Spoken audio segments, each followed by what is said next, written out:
BD news 21। যিনি হাসিনার পতনে সবচেয়ে বেশি আমার মনে হয় কষ্ট পেয়েছেন, সবচেয়ে বেশি কষ্ট পেয়েছেন, তিনি হচ্ছেন রুমিন ফারহানা। আমরা 15 আগস্টে আওয়ামী লীগ থেকেও বেশি আওয়ামী লীগ পণ্য যাদেরকে মনে হয় তাদের মধ্যে রুমিন ফারহানা অন্যতম। উনি সব সময় বলে থাকেন বিগত 15 বছর নাকি উনি অনেক ভালো ছিলেন। উনি অবশ্যই ভালো থাকবেন, কারণ উনি যত ধরনের আওয়ামী সুবিধা রয়েছে সব ধরনের সুবিধা উনি নিয়েছেন। অতীত কাঠামোতে বর্তমান যে নির্বাচন কমিশন পিক অ্যান্ড চুজ ভিত্তিতে নিয়োগ করা হয়েছে, গঠিত হয়েছে, এখানের কমিশনার যারা রয়েছে তারা পিক অ্যান্ড চুজ ভিত্তিতে নিয়োজিত হয়েছে, নিয়োগপ্রাপ্ত হয়েছে। আমরা তাদের বস্তুনিষ্ঠ ভূমিকাকে আমরা সব সময় এখনো পর্যন্ত আমরা প্রশ্নবিদ্ধ করেছি। আমরা আজকে যে ন্যাক্কারজনক যে ঘটনাটির পুরো বাংলাদেশ যেটি সাক্ষী হয়েছে, এটি মূলত হচ্ছে আগামী নির্বাচন কেমন হতে পারে এবং সেই নির্বাচনে এই নির্বাচনের ভূমিকা কি, নির্বাচন কমিশনের ভূমিকা কি হবে এবং আগামী নির্বাচনে বিএনপি কি ভূমিকা রাখবে এবং পুলিশ কি দর্শকের ভূমিকা রাখবে, কি ভূমিকা পালন করবে, সেটির আজকে প্রমাণ হয়ে গিয়েছে।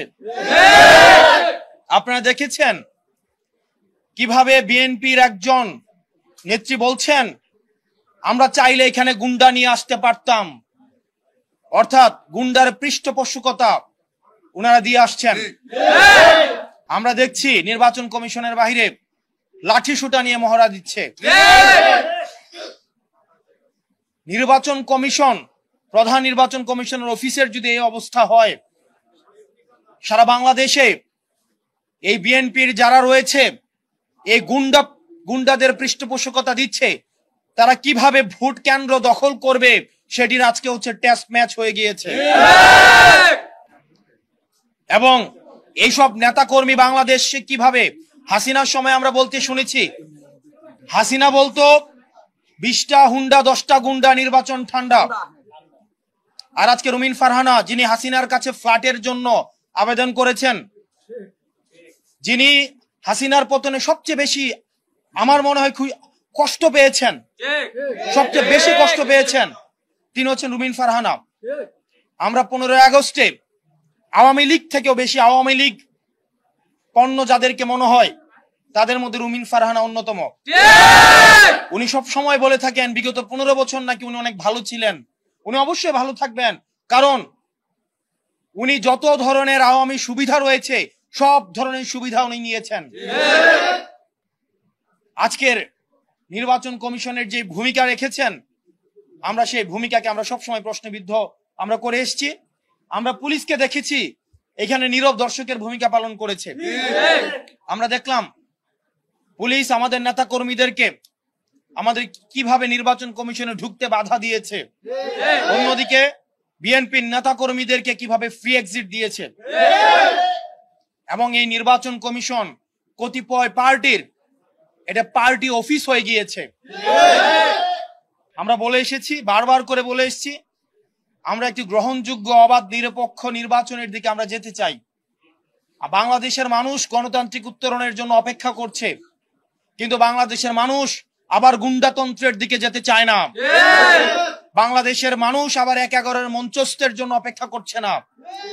আবার যদি একটি সুষ্ঠু, অবাধ, আমাদের গ্রহণযোগ্য অন্তর্ভুক্তিমূলক নির্বাচন হতে চায়, তাহলে এই নির্বাচন কমিশনের আমরা বস্তুনিষ্ঠ পেশাদারিত্বের ভূমিকায় আমরা দেখতে চাই। এভাবে নির্বাচন কমিশন যেভাবে দলকানা একটি দলের প্রতি, একটি দলের এজেন্ডা বাস্তবায়নে যেভাবে নির্লজ্জের মতো কাজ করছে, সেটি আমাদের যে নির্বাচনমুখী আমরা হচ্ছি সেটির অন্তরায় বলে আমরা মনে করছি। সেজন্য আমাদের একটি সুষ্ঠু নিরপেক্ষ নির্বাচনের জন্য আমাদের এই নির্বাচন কমিশনকে অবশ্যই আমাদের দল মত নির্বিশেষে নিরপেক্ষ ভূমিকা পালন করতে হবে। নতুবা আমরা এই নির্বাচন কমিশনের পুনর্গঠনের জন্য আমরা অনতিবিলম্বে এই নির্বাচনের প্রতি, কমিশনের প্রতি যে আমাদের আস্থা ছিল, সে আস্থা ক্রমশ ক্ষীয়মান। আমাদের দল নিবন্ধন থেকে শুরু করে, মার্কা বরাদ্দ থেকে শুরু করে, আমাদের যে সীমানা নির্ধারণ, প্রত্যেকটি কাজে কাজে আমরা দেখেছি, আমরা যখন নির্বাচন কমিশনের সাথে মিটিং করি আমরা দেখি তাদের এক ধরনের আচরণ থাকে, তারপরে তারা একটা সময় চায়, ওই সময়ের মধ্যে কি হয় এটা তারাই বলতে পারবেন। রিমোট কন্ট্রোল নির্বাচন কমিশনের কোথায় রয়েছে এটা আমাদের কাছে এখনো পর্যন্ত সেটা অজ্ঞাত। নির্বাচন কমিশনের যারা কমিশনার রয়েছে, আপনারা যদি মনে করেন আপনারা নিজেরা আপনাদের এই নির্বাচন কমিশন পরিচালনা করতে পারবেন না, আপনারা অন্যরা কেউ পরিচালিত করে আপনাদেরকে, আপনারা মানুষের সামনে সেটি প্রকাশ করুন। না হয় নিকট অতীতে আমরা নুরুল হুদা কমিশনকে আমরা দেখেছি, তার পরিণতি আমরা দেখেছি। বাংলাদেশের মানুষ আবার কোনো মঞ্চস্থ নির্বাচনের দিকে যেতে চায় না। এবং বিএনপির আওয়ামী বিষয়ক সম্পাদক রয়েছেন অনেকেই, যারা আওয়ামী লীগ থেকে বেশি আওয়ামী লীগ।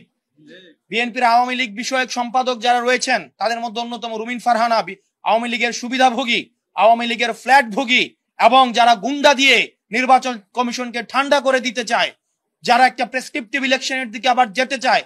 আমরা এই বিএনপির আওয়ামী বিষয়ক সম্পাদকদেরকে বলবো, আপনারা জনগণের পালসকে বুঝুন, 24 পরবর্তী জনগণের পালসকে বুঝুন, নতুবা আবার বাংলাদেশ সংকটের দিকে যাবে। এবং তাদের কারণেই আমরা বিশ্বাস করতে চাই বিএনপি এখনো পর্যন্ত গুন্ডাতন্ত্র, তারা যেই বিএনপির এই ফজলু সাহেব, উনাকে এখনো পর্যন্ত আমরা সম্বোধন করছি, সম্মান দেখাচ্ছি, কিন্তু উনি যে ধরনের বক্তব্য দিচ্ছেন এবং রুমিন ফারহানা যে ধরনের বক্তব্য দিচ্ছেন, যে ধরনের কার্যক্রম পরিচালনা করছেন, আমরা ধরে নিব এগুলো হচ্ছে বিএনপির হাই কমান্ডের ইনস্ট্রাকশন। এবং আজকের নির্বাচন কমিশনে যেই ঘটনাটি ঘটেছে সেই বিষয়ে বিএনপি কি অবস্থান নেয় সেটির প্রতি আমরা নজর রাখব।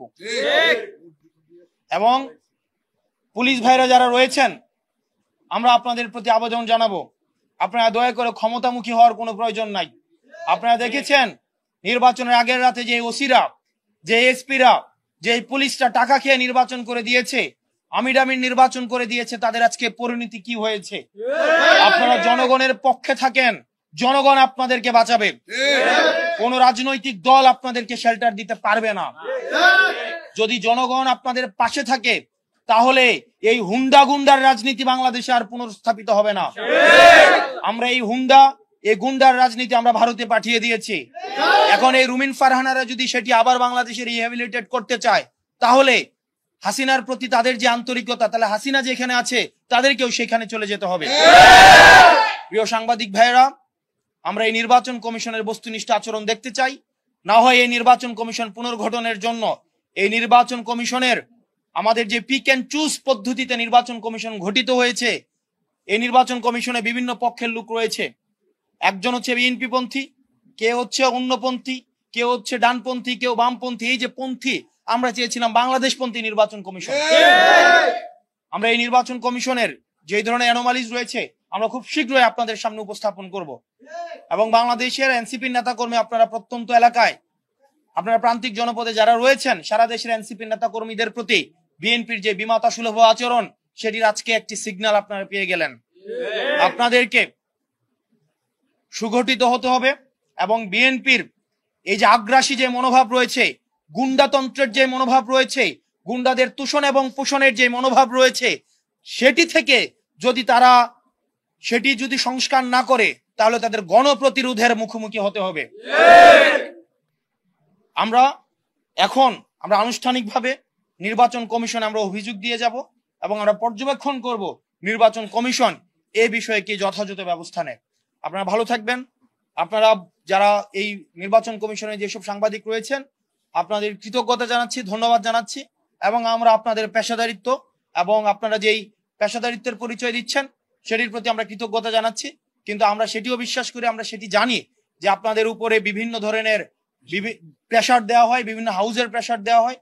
অতীতে যেভাবে আপনারা বস্তুনিষ্ঠ সাংবাদিকতা করেছেন, আপনারা যেভাবে সাহসিকতার পরিচয় দিয়েছেন, আপনাদের সেই সাহসিকতা, যে ধারাবাহিকতা, সেটি অব্যাহত থাকবে। এখানে সিসিটিভি ফুটেজ রয়েছে, আমাদের নেতা কর্মীদের উপরে হামলা করা হয়েছে। আবার আমরা যদি রুমিন ফারহানার কথাই ধরে নেই, নিজ দলের মধ্যে এখনো পর্যন্ত কমান্ড নিশ্চিত করা হয় না, শৃঙ্খলা মানে বিএনপির নেতা কর্মীরাই উনার কথা মতেই উনাকে সেখানে ধাক্কা মেরে ফেলে দেয়। এটা খুবই শেম। আমরা বলবো যে বিএনপি এত বড় একটা সংগঠন, সেই সংগঠনের আমরা চাই এই সংগঠনের শৃঙ্খলা ফিরে আসুক।